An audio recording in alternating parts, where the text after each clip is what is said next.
दोस्तों, ये कहानी दो बच्चों की है जो समुद्र के एक आइलैंड पर फंस जाते हैं और कई सालों तक ये उसी आइलैंड पर रहते हैं। लेकिन जब ये दोनों जवान होते हैं तो इन दोनों के अंदर फीलिंग्स आने लगती है, जिससे ये एक दूसरे के साथ कई बार गपागप कर लेते हैं। लेकिन अब ये इस आइलैंड से कैसे बाहर निकलेंगे और आखिर ये यहाँ फंसे कैसे? दोस्तों, कहानी एंजॉय करने के लिए एंड तक जरूर बने रहना। तो शुरू करते हैं बिना टाइम वेस्ट करे। कहानी की शुरुआत में हम एक शिप को देखते हैं जिसमें एक फैमिली थी, जहाँ हम दो बच्चों को देखते हैं। लड़के का नाम रिचर्ड होता है और लड़की का नाम एमलीन होता है। ये दोनों एक दूसरे के कजन होते हैं और यहाँ इनके साथ इनके फादर भी थे जिनका नाम आर्थर था। वही शिप पर एक कुक भी होता है जिसका नाम पेडी था और वो शिप पर सभी लोगों के लिए खाना बनाया करता था। वही रिचर्ड और एमलीन पेडी के रूम में जाकर उसके पर्सनल फोटोज देखने लगते हैं। तभी पेडी वहाँ आ जाता है और वो रिचर्ड को मारने लगता है, लेकिन तभी अचानक शिप में आग लग जाती है और सभी लोग इधर उधर भागने लगते हैं। पेडी रिचर्ड और एमलीन को अपने साथ एक नाव में बिठा लेता है, लेकिन रिचर्ड के पिता आर्थर वही शिप पर रह जाते हैं और शिप के सारे लोग मारे जाते हैं। दूसरी तरफ पेडी और वो बच्चे आर्थर को आवाज लगाते हैं, लेकिन उन्हें धुएं की वजह से कुछ नजर नहीं आता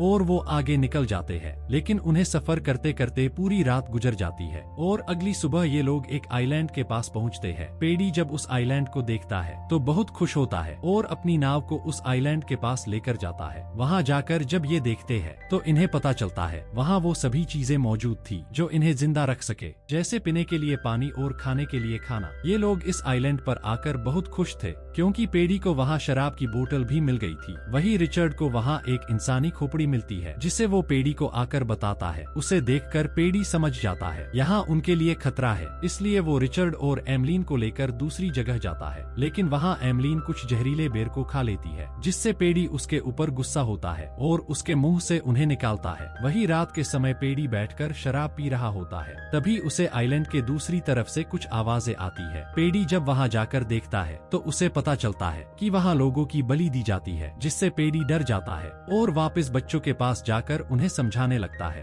और उन्हें कहता है कि वो कभी भी आइलैंड के उस तरफ ना जाए। उसके बाद पेडी इन बच्चों के साथ खेलने लगता है, लेकिन पेडी ने काफी ज्यादा शराब पी ली थी, इसलिए उसे नींद आ जाती है। वही अगली सुबह पेडी नहाने के लिए अपनी शराब की केन को लेकर पानी में जाता है, लेकिन वो पानी में डूब जाता है। वही जब बच्चों की आंख खुलती है तो वो पेडी को वहाँ नहीं देखते, इसलिए वो पेडी को ढूंढने लगते हैं, लेकिन उन्हें पता चलता है पेडी आइलैंड के दूसरी तरफ है। रिचर्ड और एमलीन पेडी के पास जाते हैं, लेकिन जब वो वहाँ जाकर देखते हैं तो उन्हें पता चलता है पेडी अब मर चुका है, जिसे देखकर वो बहुत ज्यादा डर जाते हैं क्योंकि अब वो उस आइलैंड पर अकेले रह गए। वही रात के समय जब ये दोनों बैठे होते हैं तो एमलीन रोते हुए रिचर्ड से कहती है, तुम मुझे यहाँ से कहीं दूर ले चलो, क्योंकि एमलीन पेडी की मौत से काफी डर चुकी थी और पेडी ही उनका आखिरी सहारा था। अगली सुबह ये लोग दूसरे आइलैंड पर जाने के लिए निकलते हैं और वहाँ पहुंचकर सबसे पहले ये लोग अपने रहने के लिए घर बनाते हैं और वहाँ कई साल बिताते हैं। और इन लोगों को पेडी ने आइलैंड पर सरवाइव करना पहले ही सिखा दिया था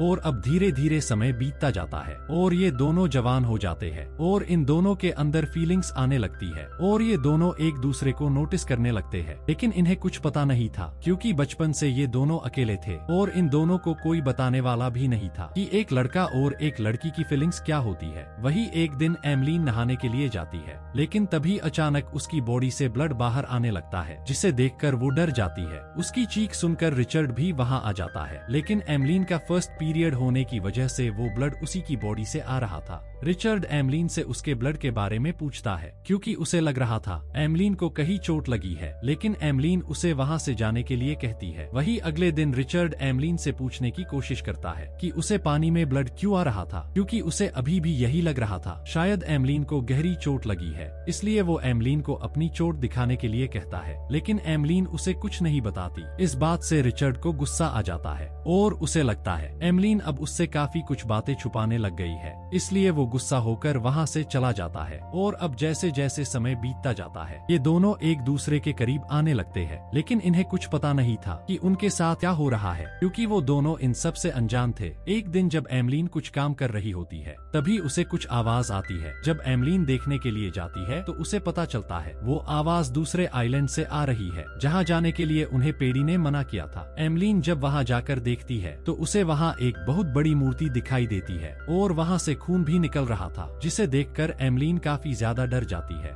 और दौड़कर रिचर्ड के पास आती है और वो रिचर्ड को उस मूर्ति के बारे में बताती है। लेकिन रिचर्ड एमलीन पर गुस्सा होता है क्योंकि पेड़ी ने उन्हें वहाँ जाने के लिए मना किया था और रिचर्ड और एमलीन ने वादा किया था कि वो वहाँ कभी नहीं जाएंगे, लेकिन एमलीन ने पेड़ी का वादा तोड़ दिया था। इसलिए रिचर्ड एमलीन पर गुस्सा होता है। वही रात के समय एमलीन सो रही होती है तो उसे एक सपना आता है जिसमें वो देखती है कि रिचर्ड पानी में डूब रहा है और वो मर चुका है, जिससे उसकी आंख खुल जाती है और वो काफी ज्यादा डर जाती है। तभी वहाँ रिचर्ड भी आ जाता है। एमलीन रिचर्ड से कहती है, तुम कभी मुझे छोड़ के मत जाना, मैं तुम्हें कभी खोना नहीं चाहती, और वो उसे किस लेती है। एमलीन के किस करते ही रिचर्ड के अरमान जग जाते हैं और वो उससे इंटीमेट होने की कोशिश करता है, लेकिन एमलीन को ये सब अच्छा नहीं लगता है और वो वहाँ से चली जाती है। अगले दिन वापस रिचर्ड एमलीन के पास जाता है और उसे छूने लगता है, लेकिन एमलीन उसे वहाँ से जाने के लिए कहती है। अगली सुबह जब रिचर्ड मछलियाँ पकड़ने के लिए जाता है तो एमलीन उससे बात करने की कोशिश करती है,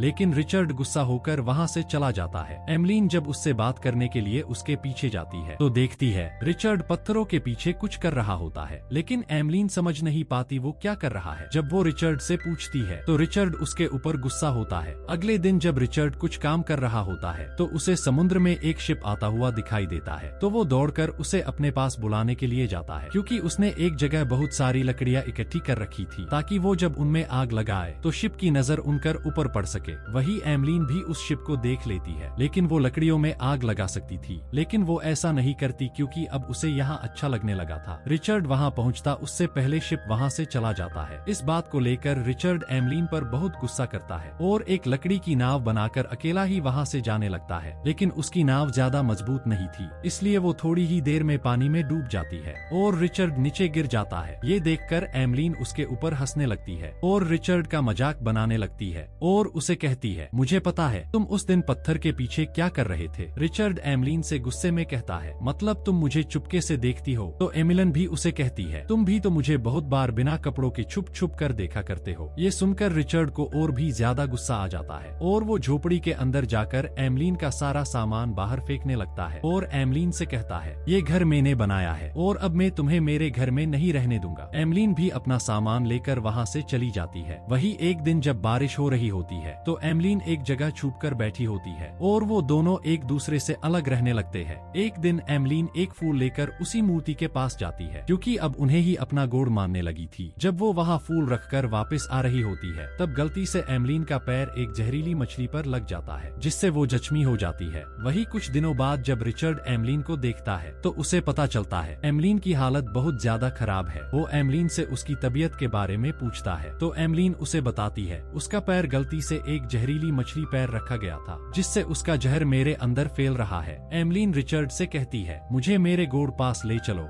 तो रिचर्ड उसे उस मूर्ति के पास लेकर जाता है और वहाँ गोड़ से एमलीन को ठीक करने के लिए प्रार्थना करने लगता है। तो गोड़ भी रिचर्ड की बात सुन लेते हैं और एमलीन को ठीक कर देते हैं और अब एमलीन पूरी तरीके से ठीक हो जाती है। इसलिए वो दोनों साथ में स्विमिंग करके अपने आइलैंड पर आ जाता है और अब वो लोग साथ में रहने लगते हैं। वही एक दिन रिचर्ड और एमलीन साथ में बैठे हुए होते हैं और अब ये दोनों दूसरे के करीब आ जाते हैं और इंटीमेट होने लगते हैं और ये लोग आज पहली बार ऐसा कुछ कर रहे थे, इसलिए दोनों की फीलिंग्स भी नई थी और इन्हें ये सब करने में बहुत मजा आ रहा था और ये लोग अब दिन में कई बार इंटीमेट होते थे और इसी तरह से इन्हें इस आइलैंड पर काफी समय बीत जाता है। वही एक दिन रिचर्ड एमलीन के पास आता है और उसे इंटीमेट होने के लिए कहता है, लेकिन एमलीन उसे मना कर देती है और रिचर्ड से कहती है, मेरे पेट में कुछ हलचल हो रही है, मुझे कुछ समझ नहीं आ रहा। और वो रिचर्ड का हाथ अपने पेट पर रखती है। रिचर्ड को भी एमलीन के पेट में कुछ हिलने जैसा महसूस होता है, लेकिन इन दोनों को कुछ समझ नहीं आता।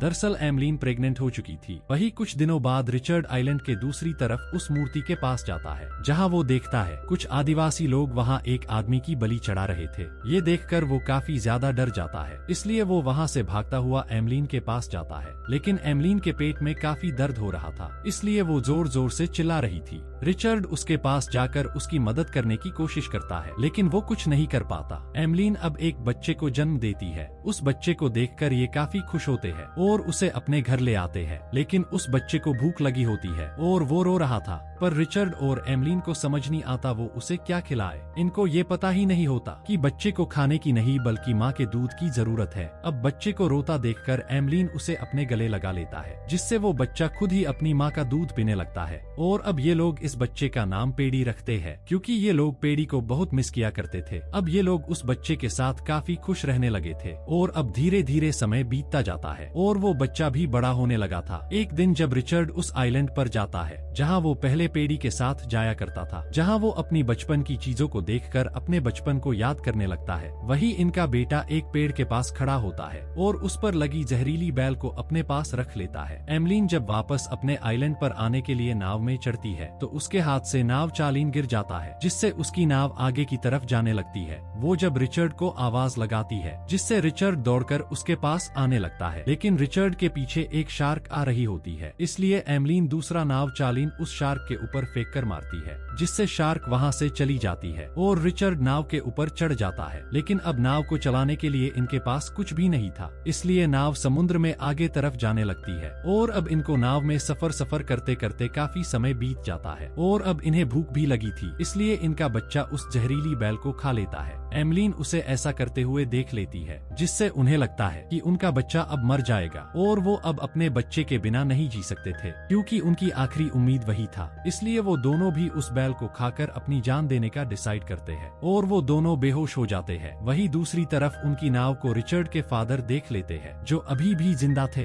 वो अपने आदमियों से उन्हें चेक करने के लिए कहते हैं, जिससे उन्हें पता चलता है वो लोग बेहोश है, इसलिए वो उन्हें अपने साथ ले जाते हैं और इसी सस्पेंस के साथ इस मूवी की एंडिंग हो जाती है। दोस्तों, वीडियो अच्छी लगी हो तो वीडियो को लाइक और चैनल को सब्सक्राइब करना ना भूलें।